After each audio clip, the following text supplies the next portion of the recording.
Okay, so I got good news and I got bad news concerning my new router, or rather, old router. It's like a 5-year-old router, but the thing is it has an external antenna on it, and I figured it would work better. And the good news is it does. It means that now I can now battle and stream from my room. I get a reduced signal, but I'd rather have a constant 2 bars as opposed to no bars, or 3 bars, a flaky 3 bars. You know what I'm saying? So I'd rather have something that's constant. But the bad news is I can't stream and battle, and the thing is my dad can't be using the computer at the same time, which I wouldn't really be streaming if he was here anyways, so it's not really that big a deal. But what's up, guys? I got Tuesday's upload. I figured I'd give you that brief update since I tested some things out yesterday, and they worked out pretty well. But I got a UU match against BlueKHR. A little bit sped up, but that's okay since it's not really too complex of a game. But I'll lead with the Scarf Flygon. He's going to go ahead and lead with Amanda Buzz. I decided U-turn out into Cobalion, predicting the Toxic or the Brave Bird. I can take both of those very nicely, fire off a Stone Edge, and if he wants to phase me out, he can. He's going to go for the Whirlwind.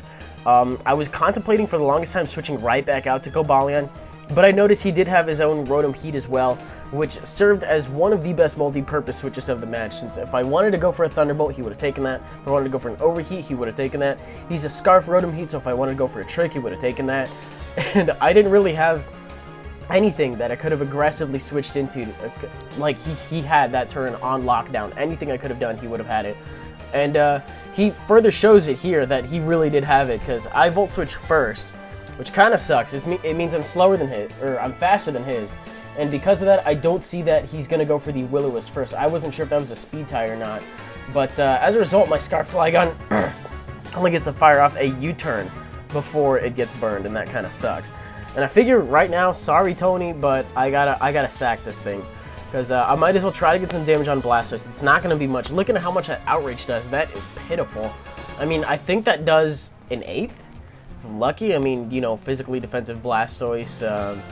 Did I say defensive? Wow, it's early. It is early. But I go for another Outrage. I do get a crit, which is nice, but it doesn't really end up mattering too much. And it turns out that me not having this Flygon is actually going to come into play later. It's going to give me a bit of trouble. But, you know, even though it's burn, so I'll point that out when it comes along. But Blastoise is below half. For the moment, I'm happy. So I'm going to go into Rotom Heat, knowing that he does have his own Rotom Heat. Blastoise does have Protect. It's going to scout out what I'm going to do. I know he's probably going to go into that anyway. I haven't seen any ground types, so I might as well, you know, just fire off a Thunderbolt, get some damage on it as it comes in. But the worst that he can do on me is he can probably fire off an Overheat on me, which is the strongest move, but it's a resisted move. I figure while this thing is in, I might as well get some damage on it, because I really have nothing for it aside for my own Rotom. But he's going to go for the Volt Switch here. I kind of wanted to stay in, just, you know, predicting the Will-O-Wisp result. I don't want any unfortunate things happening like the first encounter that I had against it. But anyway, Ambipom comes in. I don't want to take a Fake Out. My #1 thing to take Fake Outs in UU is my physically defensive Suicune. And I do have the Scald in case for whatever reason he does want to stay in and start firing off whatever is on his moveset. I don't know what it is, but Ambipom's a physical thing. Well, with Fake Out anyway. I have seen some of those nasty plot Poms, but those aren't really as common. So, in comes Togekiss.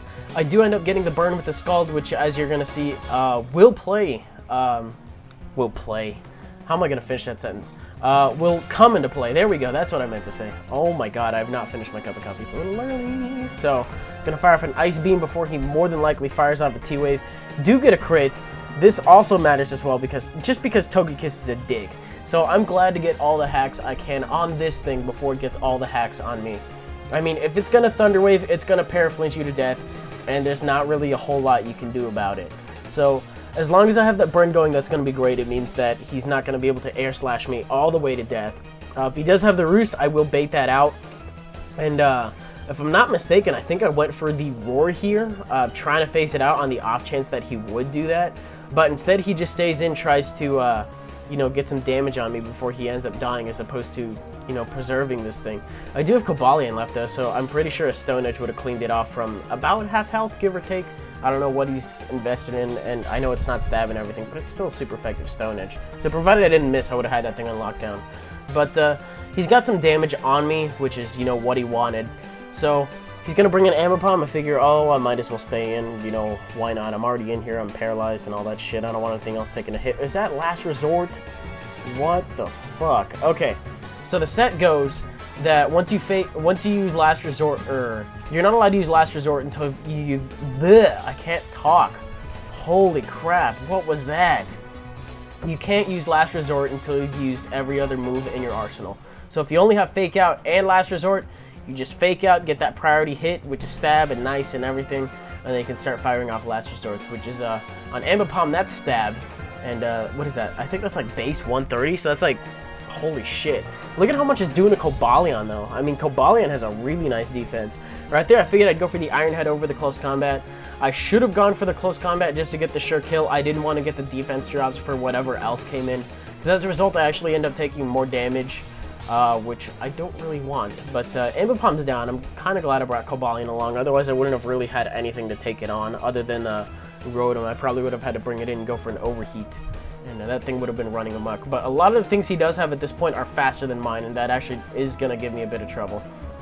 But I go out into Suicune, who has a lot of damage on it, and he does predict that and go for the Swords Dance. I don't know. I really should have stayed in there and then just fired off a close combat. But the fact that he went for a Swords Dance kind of suggests that he's probably mid-game Sash. I didn't lay up the rocks, and, you know, that's my mistake for not doing that, not bringing something that does.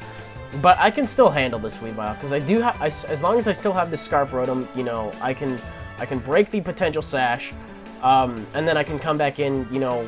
But right now, what I'm gonna do is I'm gonna fodder off Cobalion, for whatever hit he's gonna do. I see Night Slash, and I'm like, all right, justified boost, and he gets a crit, and I'm like, okay, I know I'm gonna be slower the next turn. I just like seeing that message come up. It's nice, but. Whatever. What was meant to happen happens, and I'm not saying Life Orb Recoil or anything like that. He's going to go for the Ice Shard. The fact that it does that much damage will actually come into play as well. So I'm going to fire for an Overheat that is going to take this thing out, if I'm not mistaken. He does have 3 other things left. I think maybe, I don't know, we're getting near the, yeah, he has 3 things left. So looking at it, he has Blastoise and he has Mandibuzz. I'm going to need to preserve Rotom for that. You know, I'm not going to want to fire off a -2 Overheat at all. Multi-purpose switch going on to Zoroark, who I think was disguised as, I don't even know what it was disguised as. It was probably something, you know, not really that good given the rest of my options. But I might as well fire off a Night Daze. I'm thinking a Grass Knot might have killed. I don't have this thing's, you know, these things' weights memorized. But, you know, if I had gone for that and it would have killed, then, hey, you know, that's my ass. But, I do have other things for this, so I'm not immediately concerned just yet. I do have a Sawsbuck. He is in the red. I can hit him with a Double Edge or a Horn Leech or something of the sort. I figure I might as well just go for the Double Edge now. I should have gone for the... I was kind of predicting to switch out to Mandibuzz, or Rotom, which is why I went for the Double Edge over the Horn Leech. But I don't really lose out on that much health. I lose out on like 3, so it's no big deal. But I go for the Sword Stance here, predicting him to roost or, you know, just generally scare me off. Plus, I was under the impression that I could live a Brave Bird. I don't know what I was smoking, but I'm at full health. I figured Mandibuzz wasn't really that reliable of an attacker. It's more of a wall than anything. But that is a base 120 move, and it gets stabbed and all that shit. I probably would have died had he gone for that. But +2 Double Edge brings it down pretty damn low. If I had gone for a Swords Dance on Blastoise, that would have been nice if he decided to bring Mandibuzz in again as well. But then, you know, it would have been against Mandibuzz and Rotom. There's this little thought process I have going on, and I can't really explain it, but I hope you guys get what I'm getting at. He could have switched in and out, you know, gone for Overheat and stuff like that. But now, the fact that this Mandibuzz is still alive means that I have to lock myself in on Thunderbolt, which is not what I wanted to do. I wanted to do what he is going to do in a couple turns. Now, the fact that I'm faster than this Rotom. I don't know what kind of Scarf Rotom he's running, but if I still had Flygon left, I probably could have taken a -4, -6 Overheat, you know, because he locked himself in on Overheat. I went for T-Bolt. And I could have at the very least fired off a Stone Edge. It wouldn't have done a lot, but at the range that my Rotom is bringing it down to, it probably would have been enough, you know what I'm saying? So, looking at it as well, if the Ice Shard had done a little bit less, I'd be able to take this next Overheat. I believe someone calced it for me, and a -4 Overheat from an enemy Rotom will do like 20 to 25. So, a couple points here and there, a couple of misplays, you know, me not taking care of the Flygon is actually going to cost me the match. I was under the impression for the longest time that crit mattered, which is why I asked somebody to calc it, but it doesn't. So that's going to be the game. I had no idea I was really going to need that burned Flygon, but I shouldn't have fought it out when I did, and, you know, that came back to bite me in the ass. But it still wasn't a bad game. If you guys enjoyed it, you know, go ahead and like, comment, subscribe, do your thing.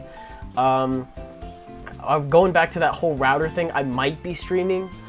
Depending on how quick I can get my shit done in the morning, I might stream for a couple hours for you European people / people that, you know, get finished with school early or whatever. I guess just watch your sub boxes. I kind of want to today sometime, so, you know, just keep an eye out for that. And I really can't talk this morning. I don't know why. I'm sorry. I'll see you guys tomorrow.